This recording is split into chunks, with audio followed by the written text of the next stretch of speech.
প্রত্যেক দিন পত্রিকায় পড়েন, মনে হচ্ছে বৈষম্য বিরোধী ছাত্র আন্দোলনের ছেলেমেয়েরা দেশের সব কিছু লুটপাট করে খেয়ে ফেলছে। দেখলে মনে হইতেছে বাংলাদেশে আর কোনো ইবলিস ছিল না 24-এর আগে, সব ফেরেশতা ছিল, 24-এ সব ইবলিস হয়ে গেছে। ঠিক উল্টা গল্পটা শেখাচ্ছে। মাদকের ব্যবসায় কে দায়ী? সমন্বয়ক দায়ী। চাঁদাবাজি করতেছে কে? সমন্বয়ক করতেছে। তদবির করতেছে কে? সমন্বয়ক করতেছে। অতএব এই যে নতুন অভ্যুত্থানের নেতা কর্মীদেরকে শত্রু বানানোর রাজনীতি করছে, অতএব এই জুলাই যোদ্ধাদেরকে বুঝতে হবে সেই শক্তিগুলো কারা, সেই গণমাধ্যমগুলো কারা, যারা দিল্লির বয়ান কায়েম করবার চেষ্টা করছে। বাংলাদেশকে যারা নতুন করে স্বাধীন করেছে, সেই স্বাধীনতার নায়কদেরকে প্রত্যেক দিন প্রত্যেক রাতে বাংলাদেশের শত্রুতে পরিণত করছে, দেশের জনগণের মুখোমুখি দাঁড় করানোর চেষ্টা করছে। এই দিল্লির বয়ানটা বোঝা আজকের জুলাই যোদ্ধাদের জন্য অতীব জরুরি। এবং এটার মধ্য দিয়ে হচ্ছে আপনি নাগরিক হবেন, এটার মধ্য দিয়েই হচ্ছে বাংলাদেশ রাষ্ট্র আগামী দিন টিকে থাকবে কিনা সেই টিকে থাকার শর্ত তৈরি হবে।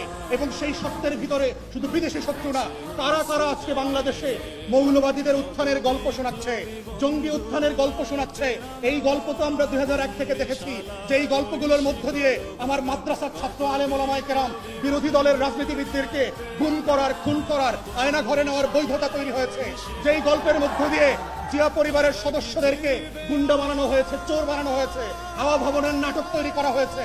যেই গল্পের মধ্য দিয়ে জাতীয়তাবাদী দেশপ্রেমিক শক্তিকে কিভাবে একের পর এক মিথ্যা মামলা দিয়ে বাংলাদেশের রাজনীতিতে নাই করে দেওয়া হয়েছে, এই গল্পটাও আপনাদেরকে বুঝতে হবে।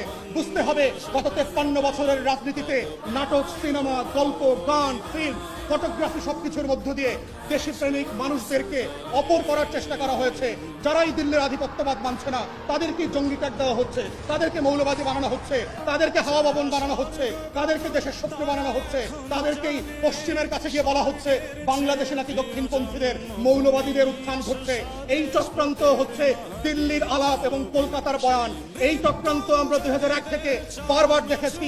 বাংলাদেশের দেশপ্রেমিক শক্তিকে, গণ অভ্যুত্থানের পক্ষের শক্তিকে, জাতীয়তাবাদী শক্তিকে কিভাবে নাই করে দেবার বয়ান এবং বৈধতা তৈরি করেছে।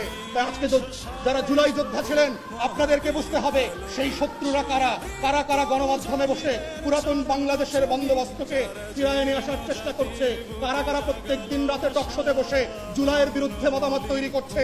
আগেই তো বেশ ভালো ছিলাম, এমন দেশ কি চেয়েছিলাম যেই দেশ আমাকে দিল্লি থেকে নতুন করে স্বাধীন করেছে। অতএব সেই বাংলাদেশটা কোথায়?